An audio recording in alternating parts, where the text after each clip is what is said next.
બંગાળની ખાડીમાં જે ડીપ ડિપ્રેશન સર્જાયું છે તેની અસર છે ગુજરાત સહિત દેશભરમાં થઈ રહી છે। ઘણા બધા રાજ્યો છે કે ત્યાં ભારેથી અતિ ભારે વરસાદ વરસી રહ્યો છે। ગુજરાતમાં પણ આજથી ભયાનક વરસાદની આગાહી કરવામાં આવી છે। આજથી કયા વિસ્તારો છે ત્યાં વરસાદ પડશે, ક્યાં રેડ એલર્ટ આપવામાં આવ્યું છે અને કયા એવા વિસ્તારો છે કે ત્યાંથી તબાહીના દ્રશ્યો પણ સામે આવશે, તેના વિશે જ વાત કરીશું। નમસ્કાર, ગુજરાત વેધર એનાલિસિસમાં આપની સાથે હું છું ભગવતી વિસાવડિયા।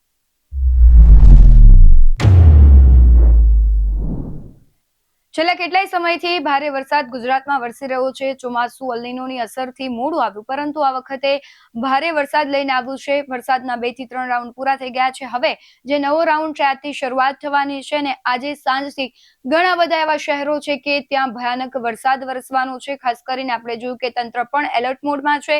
ઘણી બધી શાળાઓ છે, ઘણા બધા શહેરોની ત્યાં આજે રજા જાહેર કરી દેવામાં આવી હતી અને વહીવટી તંત્ર છે એ પણ એક્શન મોડમાં આવી ગયું છે। અને હવે આપણે વિન્ડીના માધ્યમથી સમજવાનો પ્રયત્ન કરવો છે કે આજે કયા શહેરો છે, કયો વિસ્તાર છે કે ત્યાં ભારેથી અતિ ભારે વરસાદ વરસવાનો છે। વિન્ડીના માધ્યમથી સમજવાનો પ્રયત્ન કરીએ। આજે આમ જોઈએ તો દક્ષિણ ગુજરાતના જે વિસ્તારો છે ત્યાં ખાસ કરીને વરસાદની આગાહી કરવામાં આવી છે।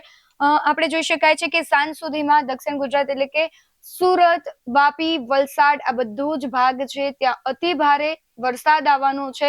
બીજી તરફ આપણે જોઈએ કે મધ્ય ગુજરાતનો વિસ્તાર છે એટલે કે અમદાવાદ, વડોદરા, મહેસાણા બધા જ વિસ્તારોમાં ભારેથી અતિ ભારે ત્યાં પણ વરસાદ આવવાનો છે।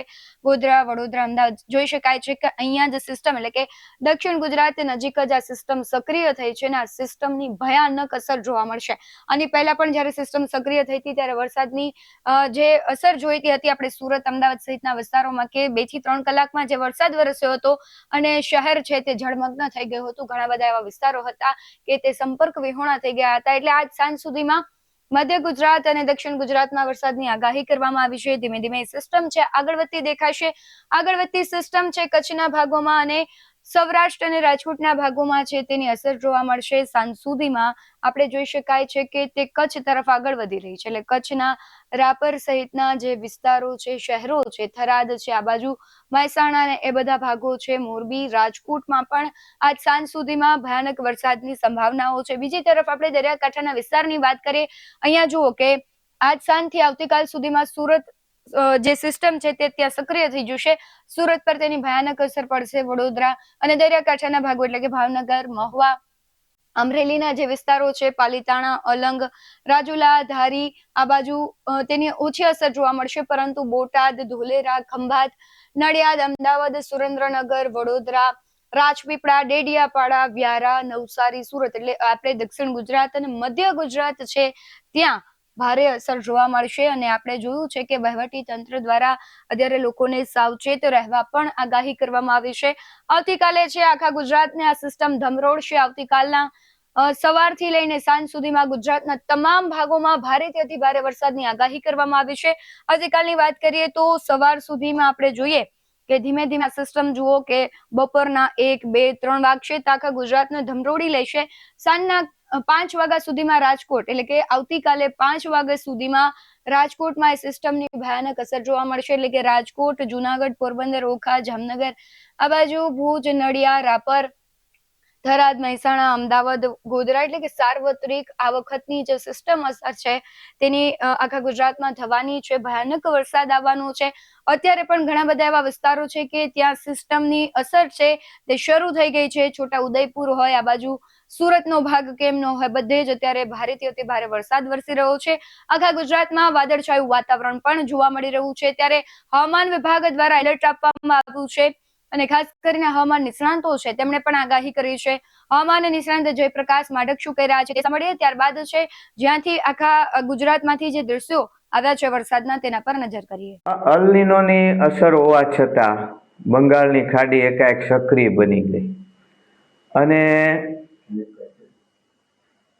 આટલી મજબૂત સિસ્ટમ બની અને એ સિસ્ટમ પાછી આપણા પશ્ચિમ દિશામાં ગુજરાત ભણી પૂરપાટ વેગે આવી તો એનું કારણ શું? ગ્રહોની દ્રષ્ટિએ એની વાત કરું તો ગત 26 જુલાઈએ જળ રાશિ મીનમાં શનિદેવ વક્રી થયા અને મીન છે એ જ્યોતિષની દ્રષ્ટિએ ઉત્તર દિશાની રાશિ છે। આમ લગભગ શનિ વક્રી થવાની સાથે જ બંગાળની ખાડીના ઉત્તર ભાગમાં ઝડપથી સિસ્ટમ બની, લો પ્રેશર સર્જાણું અને ઝડપથી મજબૂત પણ બની ગયું, ડીપ ડિપ્રેશન પણ બની ગયું અને શનિની પશ્ચિમ દિશા તરફ સડસડાટ આગળ વધ્યું અને દેશની પશ્ચિમમાં સ્થિત મહારાષ્ટ્ર તરફ પણ આવ્યું અને ગુજરાત તરફ પણ આવ્યું. એ ઉલ્લેખનીય છે કે હાલ નેપચ્યુન એટલે કે વરુણ ગ્રહ પણ જળ રાશિ મીનમાં જ વક્રી છે. એટલે સમુદ્રમાં બબે ગ્રહો વક્રી થયા. એને લીધે આ સિસ્ટમ સર્જાવા માંડી છે. આ જ અરસામાં વૃષ્ટિકારક ગ્રહ શુક્ર છે દક્ષિણ દિશાની કન્યા રાશિમાં પ્રવેશ કરી રહ્યો છે અને એને કારણે દક્ષિણ ગુજરાતમાં ભારેથી અતિ ભારે વરસાદના સંજોગો ઊભા થયા છે અને મંગળ છે એ પશ્ચિમ દિશાની રાશિ મિથુનમાં પ્રવેશ કરી રહ્યો છે આ અરસામાં. એટલે ગુજરાત અને ગુજરાતના પશ્ચિમ ભાગમાં પણ સારા વરસાદના સંજોગો ઊભા થઈ ગયા છે. આ સિસ્ટમ મધ્ય ગુજરાતમાં થઈને ઉત્તર સૌરાષ્ટ્ર અને ઉત્તર ગુજરાતમાં પણ ખૂબ વરસશે. કેમ કે હાલ નેપચ્યુન એટલે કે વરુણદેવ અને શનિદેવ બંને ઉત્તર દિશાની જળ રાશિ મીન રાશિમાં જ વક્રી છે. જો કે વક્રી ગ્રહો છે, વક્રી શનિ, વક્રી નેપચ્યુન એ ઘણી વખત નુકસાન કરતા પણ જોવા મળે છે. એટલે લોકોએ આ વરસાદી માહોલમાં ખૂબ સાવધ રહેવું એમ કહેવામાં મને કશું જ ખોટું લાગતું નથી. જો કે સરકાર ઘણી એલર્ટ છે, ઘણા પગલાં લીધા છે, NDRF વગેરેની ટીમો પણ આવી ગઈ છે, પણ કામ વિના લોકોએ બહાર ન નીકળવું જોઈએ. અને મને એમ લાગે છે કે શનિ એ પોતાની જે પશ્ચિમ દિશા ગણાય છે એમાં સ્થિત કચ્છમાં પણ વરસાદ આપશે આ વખતે. આમ 31 જુલાઈથી 3 કે 4 ઓગસ્ટ સુધી વરસાદનો આ જે રાઉન્ડ છે એને કારણે રાજ્યમાં યલોથી માંડીને ઓરેન્જ અને રેડ એલર્ટ સુધીના વરસાદો આવી શકે છે અને એમાં 2 થી 4 ઇંચ, 8 ઇંચ કે 8 થી 12 ઇંચ, 10 થી 12 ઇંચ જેટલા વરસાદ પણ પડી શકે છે.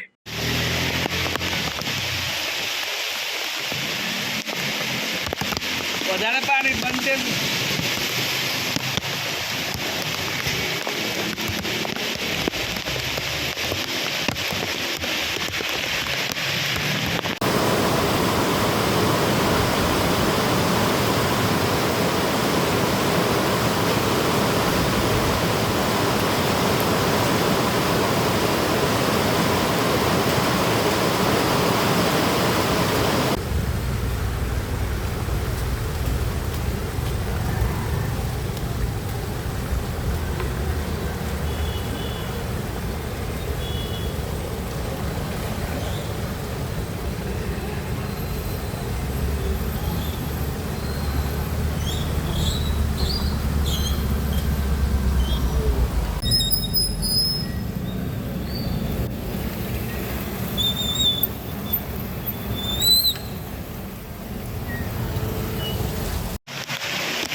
ગરમ થવા દો ગાડી ગરમ થવા દો.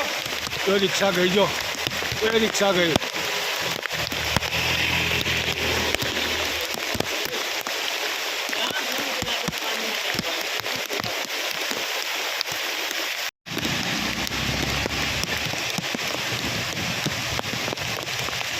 ગાડી જોઈ, ગાડી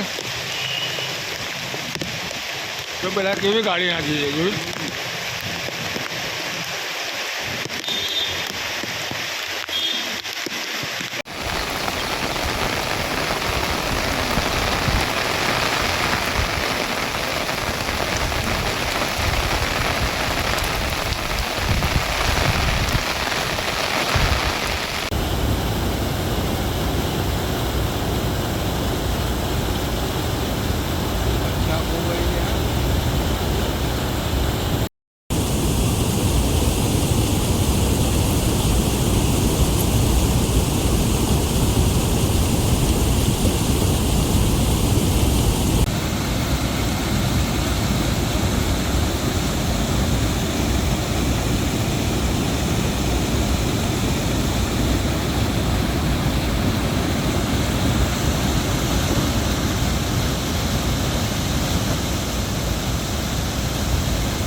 લે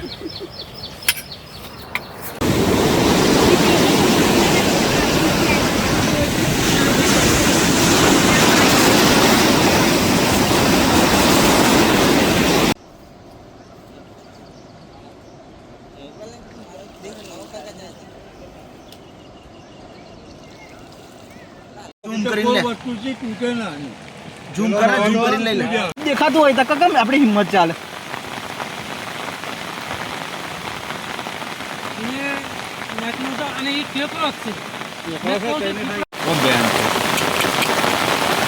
ના, એ તો જૂનો લાગે તો કદી હોય છે.